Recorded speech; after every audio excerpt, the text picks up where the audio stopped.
going well. Um, I tried to get these in when I am like in between stuff. I'm waiting for my kiddos right now to get out of school.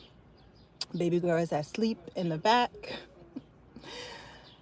That's how my days usually go. But today I wanted to hop on here quickly to talk about how to wait or how to trust God's timing, I should say.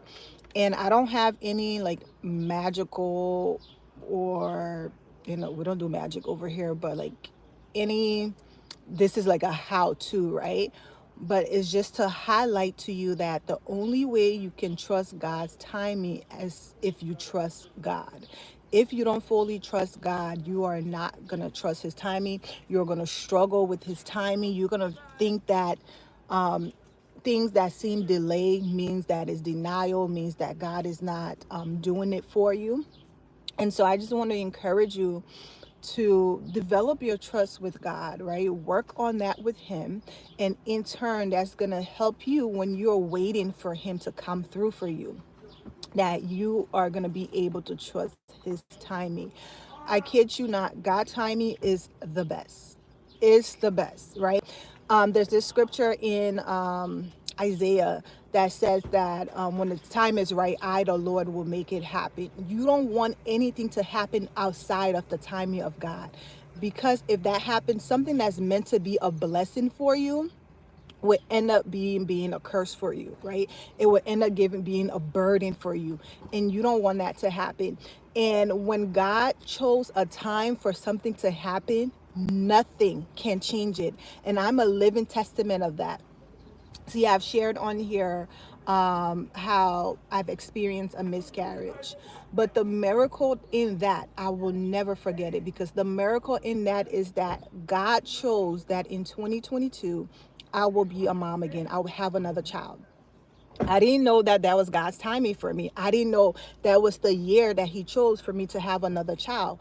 I've been praying for another child for a while now, and it was devastating when we lost our baby.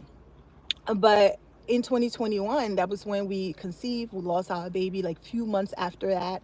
And after I was well again, I started praying to God, like, all right, God, if you can at least let me get pregnant before the year end. That didn't happen.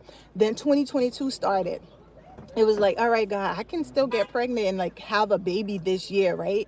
And as the months started to go by, like January left, February left, March came, and at the beginning of March, my prayer started to change. I was like, all right, God, it don't look like I'm gonna have a baby this year, but I can at least conceive this year and have a baby next year.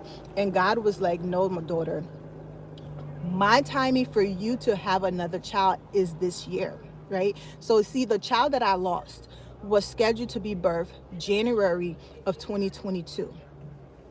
I conceived. I didn't even know when March came. I'm counting the months. I'm like, if I was to get pregnant right now, I wouldn't even be able. I wouldn't have the child this year. It would be next year. But I'm okay with that. And so my math and God math are a complete different thing, because I was already pregnant. I didn't know. I hope this testimony hit you.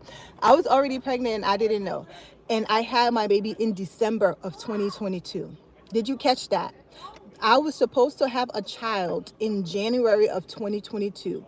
I lost that child in 2021, the same year that I conceived. I had a miscarriage, right? I did not know that it was God's timing for me to give birth in 2022. I didn't know that.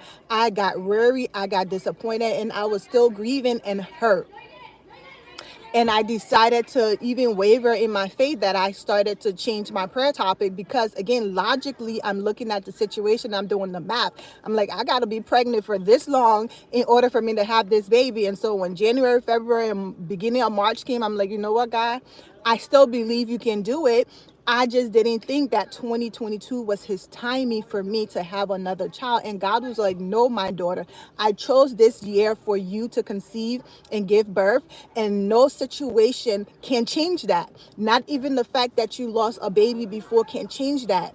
You are still going to conceive in time for this year to be the year that you gave birth and be a mom again. And so I had my daughter in December of 2022, when it looked like it wasn't going to happen. right? And so I just want to encourage you today to trust God's timing. His timing is the best. He knows what he's doing. Sometimes we're praying for God to get us to a destination, but that destination is not ready for us yet. That destination is not ready for us yet. There's too many things that will be there that is going to harm us, that sometimes God has to remove some of those things because he know our strength, he know what we're capable of, right? And so sometimes the giants that's in the field, we're not prepared to fight that giant yet. And because he's a loving father, he doesn't want us to have to fight a battle that we don't need to fight. So he's clearing things out. So whatever it is that you're believing in God for, whatever it is that you're trusting in him for, I want you to go to him and tell him, Daddy, do it in your timing, because I know your timing will be the best. Help me with me being impatient. Help me to wait. Help me to hold on. Help me to keep believing, because I know what you have for me is best. That is my little car chronicles for you today, is to encourage you to trust in God, to trust in your Father, and to trust in his timing. Do not try to rush it. Do not try to skip corners and get there faster than the time that God meant for you to get there. All right. Have a blessed day. I'll talk to you later.